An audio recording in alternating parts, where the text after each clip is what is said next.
lo que nos propusimos es tratar de entender. Y voy a arrancar con Caraba, para entender qué está pasando, Caraba, por qué es que cada vez damos más espacio, más noticias. Hoy el gobernador decía, se trata de una cuestión electoral. ¿Es así? No, es una cuestión que venimos sufriendo los bonaerenses hace muchos años. La policía tiene una política, es entregarle la calle a los delincuentes. Si no a ver, si esto no fuera así, habría policía en la esquina donde mataron, donde fueron a robarle a la madre de Kim, y en la misma esquina o a pocos metros donde el 1 de febrero el asesino de 17 años le había robado un Ford Ka blanco a otra mujer que iba sola. La política de seguridad de Axel Kicillof es entregarle la calle a los delincuentes. Le cobran tasa, los intendentes le cobran tasa de seguridad en el impuesto de alumbrado, barrido y limpieza, que supuestamente los vecinos pagan esa tasa para que los patrulleros tengan nafta. No ves un patrullero nunca. Han agrandado las cuadrículas son las zonas de patrullaje asignadas porque no tienen móviles, y lo peor de todo también, José, se están quedando sin el recurso humano, sin policías. Vos tenés 5.000 efectivos sumariados de la protesta de septiembre-octubre del 2020 en Puente 12. Y después tenés más policías que no quieren ir a trabajar. Entonces, ¿qué hacen? Le pagan la carpeta médica al comisario. Bueno, ahí, Sofía, con lo que estamos hablando y con tu lectura, siempre desde el lado económico, ¿no? Se habla del riesgo de la inseguridad que está creciendo, y también hay una cuestión que está creciendo que por ahí no es la de la calle, pero que tiene que ver con el riesgo país, ¿no? Sí, que a veces queda muy lejano y todo el mundo se pregunta qué es el riesgo país, y es básicamente cuánto le cuesta a la Argentina endeudarse en el exterior. Y preocupa porque en el año subió 200 puntos básicos, es decir, casi un 25%. Y de vuelta, esto tiene que ver con que hay varios vencimientos de deuda, que Argentina va a querer en algún momento ir al mercado a renovarlos, porque no se puede seguir pagando de manera cash, como haces tus gastos. Y ahí el problema es que no hay reservas en el Banco Central. Entonces, ¿con qué dólares se va a pagar eso? Lo que necesita el gobierno es que baje el riesgo país para volver al mercado. Tal vez queda un poco de lejos todo esto, pero es una preocupación que es lo que la inseguridad por ahí no nos deja ver, pero que vemos que están bajando los bonos, las acciones, y cambió un poco el humor que había con la Argentina, que el año pasado había sido muy bueno, este año está un poco más abajo. Bueno, hay un punto, ¿no? Porque por un lado está el riesgo del ciudadano de a pie, lo que pasa en la calle, por otro lado está la cuestión que viene ocurriendo y que está contando Sofía en este momento, pero quiero traer una placa más, y en este caso de Jorge, que es en este mismo estudio. Vos por un lado hiciste la nube de palabras de Kicillof y por otro lado hablaste de la provincia de Buenos Aires, claro, conceptualmente. ¿Qué pensábamos los argentinos eso o los bonaerenses? No, los bonaerenses. La podemos mostrar, la placa que sí. Exactamente. Ahí está. ¿Cuál es el principal problema de la provincia de Buenos Aires? Esto ya es una muestra entonces provincial. ¿Ok? Y los bonaerenses opinan que el principal problema es la inseguridad. Fíjate que también el nivel de recurrencia de gente diciendo lo mismo es enorme, porque la palabra se destaca mucho por sobre las demás. Y el segundo problema es Axel Kicillof. José, ojalá esto fuera un tema electoral y ojalá esto fuera utilizado por los políticos para ganar elecciones.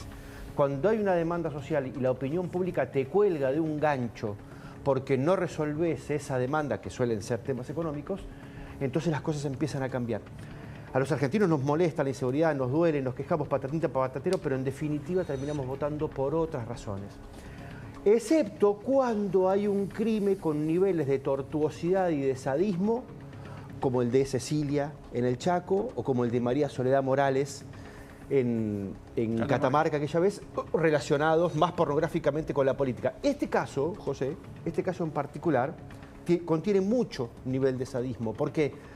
Porque los ciudadanos del otro lado, cuando transitan estas noticias, no pueden evitar hacerse la imagen mental de la nena colgando del auto, arrastrando por el asfalto. Cualquiera que tiene... No es lo mismo que otro caso. No, y aparte vos decís la empatía que genera esto, ¿no? Claro. Que vos decís ponerte en el lugar del otro, solo ver esa imagen, cómo se levantan esos padres a la mañana, ¿no? Cómo es... Y la madre corriendo atrás del auto. No. Pero es cierto lo que dice Jorge, que digamos la política cambia cuando se encuentra con el rechazo electoral, ¿no? Ojalá, Willy. Y por eso, claro, y yo sí me sumo, y obviamente porque históricamente hemos visto casos tremendos de inseguridad que no cambiaron de alguna manera que no fue un punto de inflexión. el rumbo en el padrón electoral. Pero tal vez será otra Argentina, tal vez ahora efectivamente hay un proceso, un cambio, pero eso es un tema fundamental en la medida en que la política vea que se queda sin votos y que pierde el poder por no hacer nada, y bueno, ahí es donde efectivamente se va a reaccionar, ¿no? Yo te aseguro que si en términos de electorado, claro, el termo progresista le pide a los suyos, a los propios, che, solucioname este problema porque si no, no te voto más, y los termoliberales le piden a Milei, negro, sacame el narcotráfico del país porque si no, no te voto más, esto empieza a cambiar. Mariano, mirada libertaria, vos decíamos tenés tu posición tomada. Sí. ¿Cuál es el rol que tiene que tomar el Estado Nacional, por un lado, y por otro lado, cómo estás viendo lo que ocurre en la provincia de Buenos Aires? Bueno, yo creo que cuando el Estado Nacional le han permitido, bueno, ha bajado, como decía recién hace un rato el pelado, lo que sucedió en Rosario con el narcotráfico. Pasa que acá lo que estamos viendo es un Kicillof que, primero de nada, por supuesto que no se quiere dejar ayudar por Milei porque él piensa que Milei se lo va a llevar como una medalla, entonces él se queda en la suya y realmente está en una posición que, como veíamos ahí en la nube de palabras, todos consideramos que es un inútil, que está haciendo las cosas muy mal y que le ha dado una impunidad a los delincuentes, con lo cual los tipos hacen lo que quieren, porque después Kicillof sale y dice, no, porque esto es culpa de Milei, porque esto no tengo plata, porque esto, porque el otro, pero en realidad parte de una cuestión moral que el kirchnerismo ha destruido completamente la escala de valores en la Argentina, que es, bueno, son víctimas de la sociedad, roban porque tienen la necesidad, porque tienen su derecho a tener otras cosas, y acá lo que vemos es gente que es realmente de una crueldad absoluta, y yo espero que muy pronto los que tengan miedo de estar por la calle sean los criminales y no la gente de bien, porque lo que estamos viendo en la provincia de Buenos Aires es eso, es la inversa, es que la gente de bien tiene miedo de salir a la calle, que se siente muy identificada con estos casos, porque a cualquiera le podría pasar, porque dicen, bueno, quizás mañana me sucede a mí en la calle, que no están tranquilos en ningún lugar y que los criminales hacen lo que quieren, porque después se agarran y salen, nadie los controla, después nadie se acuerda, después pasa la noticia, y lo que quiero que suceda y mi esperanza es que los criminales tengan miedo de caminar por la calle. Bueno, es interesante marcar también que los municipios de los que hablamos no son gobernados solo por un partido político, ¿no? Digo, tenés un caso hoy gobernado por el PRO, tenés un caso ayer gobernado por una gestión kirchnerista. Digo, hay que decirlo también que el mapa atraviesa a todos, con lo cual, en cierta medida... Los intendentes están alarmados. Están alarmados. Los intendentes están alarmados, que les prendan fuego, obviamente. También bueno, los intendentes que no tenían buena relación con Kicillof tenían problemas en sus municipios para mantener seguridad. Quiero traerte un estudio que nosotros hicimos el año pasado y lo acabo de actualizar, que tiene que ver sobre qué le pasa a alguien que vive en la provincia de Buenos Aires, que paga sus impuestos y por lo menos le gustaría que tengan retribución, seguridad, educación y salud. Pero me meto en el tema de seguridad, que es el tema del día. Una persona, José, necesita seguro de automotor, todo riesgo, garita de seguridad en la vereda, alarma particular en el hogar, herrería para las ventanas, cerco de seguridad eléctrico, alarma vecinal, puerta de seguridad blindada. ¿Lo viste el muchacho ese que le dispararon, que si no tenía la puerta de seguridad blindada en el auto, además que la casa, lo liquidaban? Esto mensualizado le cuesta a un bonaerense 350 lucas. La gente vive así, hermano. Sí, y con 350 lucas por mes le cuesta a un tipo preservar la vida y encima no lo logra. Hablando de eso, Gustavo, describinos quién es Alonso, el ministro de Seguridad. Es un delfín de Sergio Berni. Sergio Berni está detrás de la gestión de Alonso. Lo puso Alonso porque ya Berni tenía su imagen desgastada después de 4 años al frente de la cartera de seguridad. Berni sigue manejando el ministerio con Alonso como cara visible. Que la verdad, José, nunca se mostró públicamente, salvo en el derrumbe del hotel en Villa Gesell. Se puso a buscar o ayudar a buscar entre los escombros a ver si encontraba sobrevivientes, no encontraba ninguno. Y cuando, igual que Kicillof, un policía mató a un inocente en Mar del Plata, que era perseguido por un grupo de policías que estaban buscando a los asesinos de un kiosquero. Hablando después nada más. Hablando de eso, cuando se producen este tipo de casos, habló Javier Alonso. Tenemos un audio que se refiere a Milei. Dice, cada vez que Milei tiene un problema, explota la discusión de inseguridad. Podemos ver lo que decía, es un audio radial. Míralo. Yo lo que creo que ahí hay un sesgo que está profundamente relacionado con lo electoral y con distraer a la opinión pública de lo que está pasando en otras situaciones, porque cada vez que Milei tiene un problema explota la discusión de la seguridad, ¿entendés? Entonces, tampoco tenemos que ser ingenuos en esta situación. Hay periodistas que se dedican, y hay medios de comunicación que se dedican a instalar una discusión que es dramática y que se aprovechan del dolor de un montón de víctimas como si no hubiese historia. Jorge. Falso. Falso, pero falso de toda falsedad. A ver, mira, un poco. En la nube de palabras de la principal demanda van apareciendo por momentos diferentes palabras, diferentes demandas. Cuando no está lo económico al palo, que es la mayor parte del tiempo en la Argentina, hablo también de datos nacionales, no solo provinciales. Cuando no aparece la economía, que fue lo que configuró lo que pasó en esta elección, lo que queda es o la inseguridad o la corrupción. De modo tal que la opinión pública pone y ha puesto históricamente a la inseguridad en primer plano de sus preocupaciones, no del voto, pero sí de las preocupaciones, durante muchas temporadas antes de enterarse de la existencia de Milei.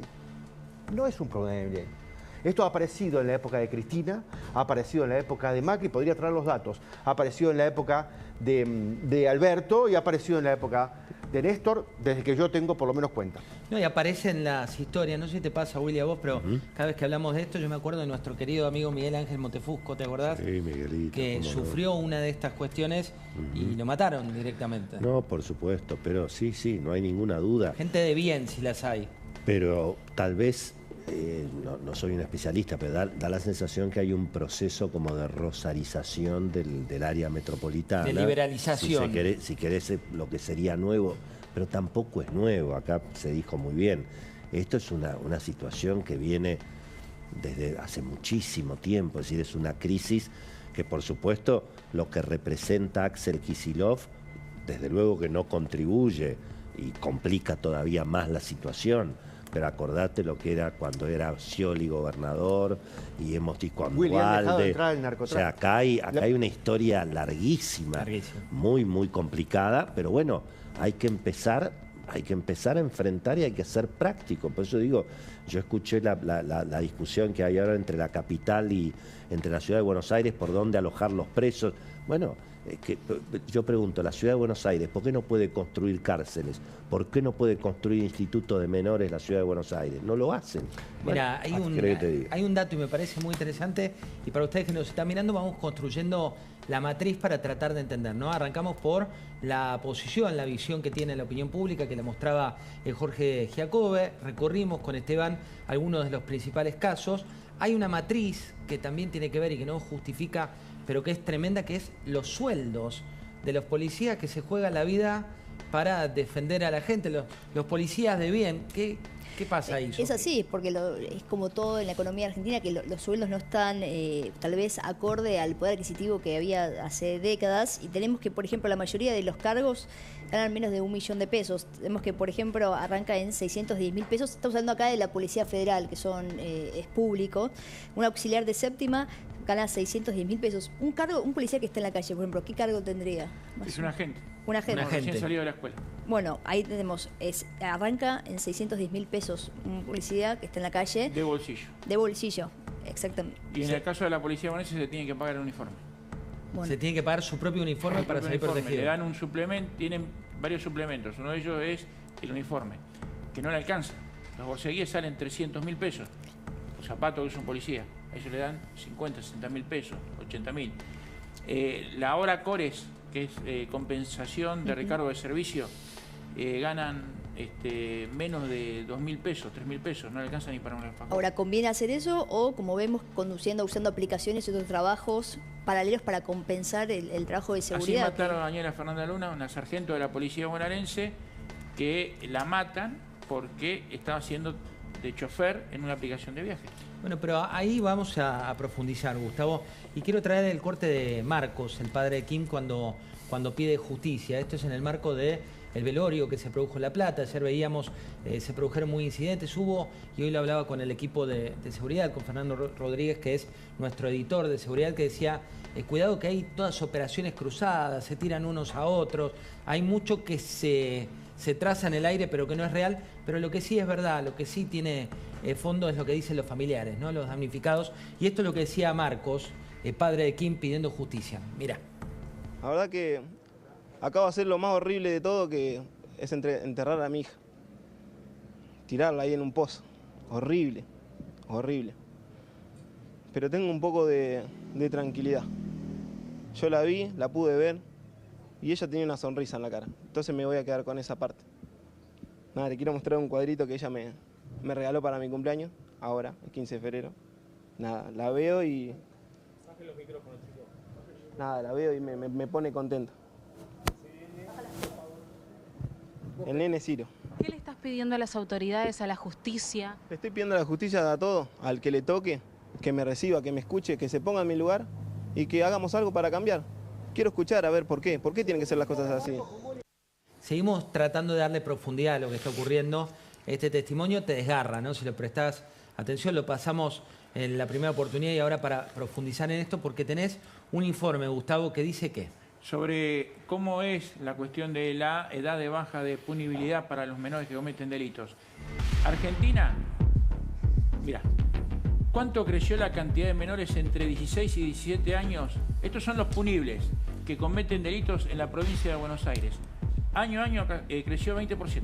Espera, cuando hablamos de punibles es que la justicia los puede apreciar. Contá de qué se trata concretamente. Punibles son que pueden ser objetos de un proceso penal y eventualmente una condena. Tienen únicamente 16 y 17 años, porque la edad de punibilidad de los menores en la Argentina es de 16 años. 16 años para abajo, como pasa con Mateo, uno de los que mató a Kim, sí. No va... El día de mañana se determina la